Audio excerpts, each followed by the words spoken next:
It was a night that seemed to devour sound and light alike. The streets were uncharacteristically empty, and the fog hung heavy in the air, muffling the distant hum of traffic.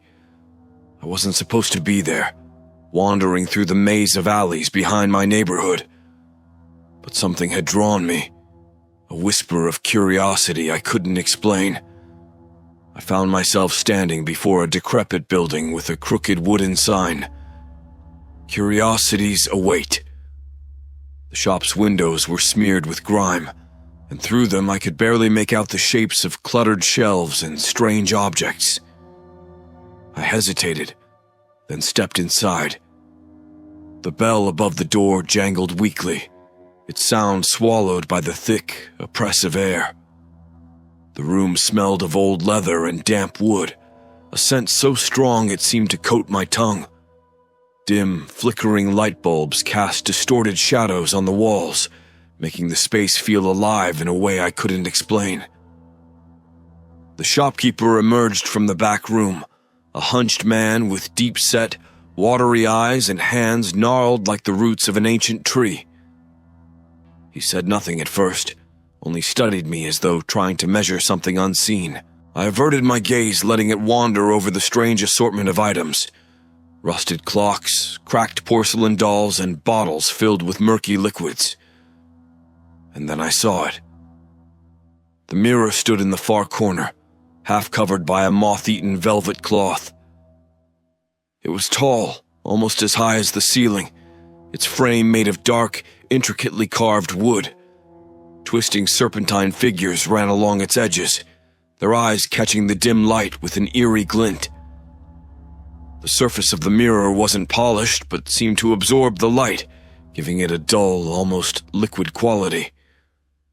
"Don't linger there," the shopkeeper's voice rasped behind me. I turned to see his expression, a mix of warning and pity.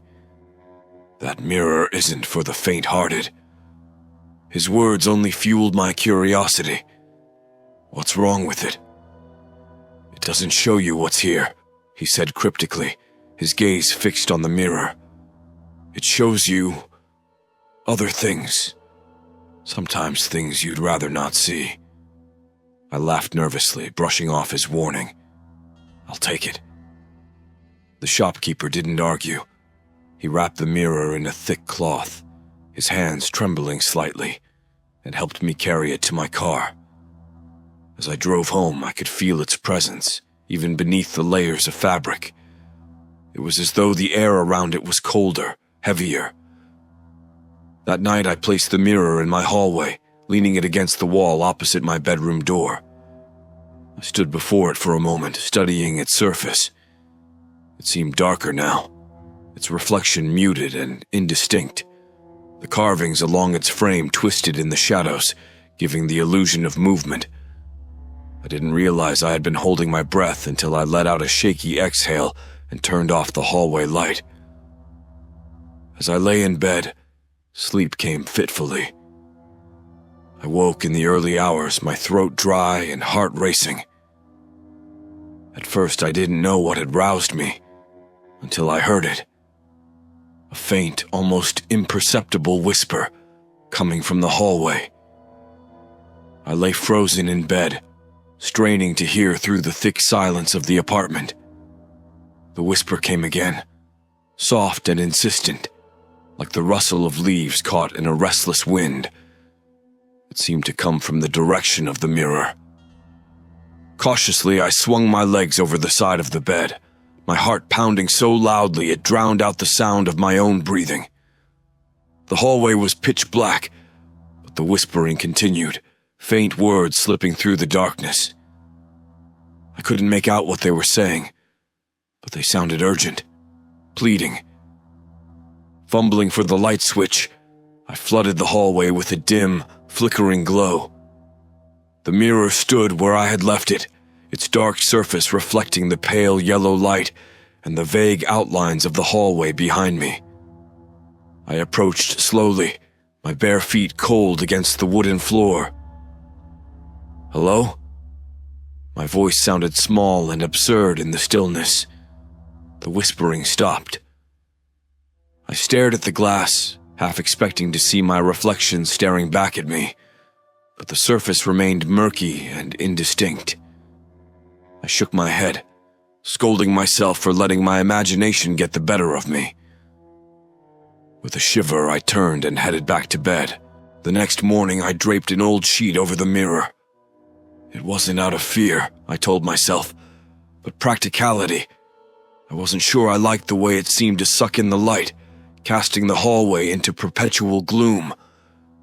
But the sheet did nothing to stop the strange occurrences. The whispers grew louder over the following nights, forming sounds that were almost words. Shadows shifted in my peripheral vision, fleeting shapes that disappeared the moment I turned to look. One evening, as I passed the mirror on my way to the kitchen, I noticed the sheet had slipped slightly. The corner of the mirror was exposed, and in that small triangle of glass, I saw something impossible. The reflection wasn't of me or my hallway, but of a room I didn't recognize. It was dimly lit, with peeling wallpaper and a rocking chair that swayed gently, though there was no one there to move it. I froze, staring into the reflection. My breath caught as the rocking chair stilled, and the faint outline of a figure appeared in the background. A figure standing unnaturally still, watching me. I tore the sheet off the mirror, determined to prove to myself it was just a trick of the light. But the image vanished, leaving only my pale face staring back at me, wide-eyed and terrified. That night, I locked the mirror in the spare room. But the whispers continued, louder now, and with them came an overwhelming feeling that I was not alone. Locking the mirror in the spare room didn't bring peace. If anything, it made things worse. The whispers grew louder, more insistent, bleeding through the walls. I'd wake to hear my name spoken softly in a voice that wasn't mine. And then there were the dreams. In those restless hours, I was no longer in my apartment, but inside the world reflected in the mirror. It was a space of endless hallways and decaying rooms, the air thick with rot and despair. I wandered through the oppressive darkness, hearing the creak of floorboards behind me, the faint sound of something, or someone, following just out of sight. Each night, the dreams became more vivid, more real. I woke drenched in sweat, my hands trembling. I told myself it was all in my head, that stress and sleeplessness were warping my perception. But the signs were impossible to ignore. On the third morning after I locked it away, I found the door to the spare room ajar. The key, which I'd left on the kitchen counter, was lying on the floor. I peered inside cautiously, my heart thundering in my chest. The sheet I'd thrown over the mirror was gone. It lay crumpled on the floor, and the mirror stood exposed, its surface darker than ever. As I approached, I noticed something even stranger. Thin, jagged cracks had appeared in the glass, spiderwebbing outward from the center. The mirror hadn't been damaged before. And then I saw it. At first it seemed like my own reflection, though distorted by the cracks. But then the reflection moved, too fast, too sharp, leaning forward with a sinister intent. Its eyes met mine, wide and gleaming, filled with malice. My own reflection smiled. I stumbled back, falling against the wall as the whispering erupted again, louder this time, a cacophony of overlapping voices. They spoke in a language I didn't recognize, their tone angry, insistent. I slammed the door shut and barricaded it with furniture, trying to shut out the noise. But the voices were everywhere now, echoing through the apartment, seeping into my mind. Desperate for answers, I turned to the internet, scouring forums for anything about cursed objects or haunted mirrors. Hours later, I stumbled upon a name: The Watcher's Glass. The stories were fragmented and scattered, passed down like folklore. Each account described a mirror that showed not the present, but possible futures. visions that often became twisted reality. Every person who owned it met a grim fate. Some disappeared, others were found dead, their expressions frozen in terror. One chilling detail was consistent across all the stories. Once the mirror marked you, it was nearly impossible to escape its grasp. It didn't just show you your fears, it fed on them, using them to break you down, to pull you in. I knew I couldn't keep it in my apartment any longer. That night, I resolved to get rid of it, though I wasn't sure how. As I sat at the kitchen table, my mind racing, the lights flickered. The whispers returned, louder than ever, filling the apartment like a storm. And then, through the noise, I heard a distinct sound, the spare room door creaking open. The sound froze me in place. My breath hitched as the whispers shifted, forming disjointed words in a language I couldn't understand.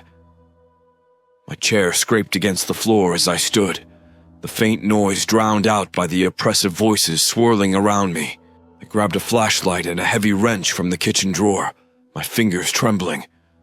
The apartment felt wrong, heavier, as if the air itself pressed against my skin. I made my way to the hallway, where the spare room door hung ajar, the light from within casting faint, flickering shadows. Pushing the door open, I braced myself for the worst. The room was unnaturally cold, my breath misting in the air. The mirror stood in the center, its surface no longer cracked but perfectly smooth as though it had healed itself.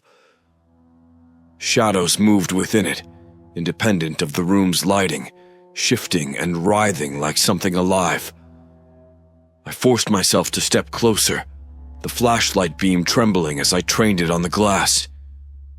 My reflection stared back at me, but it was wrong.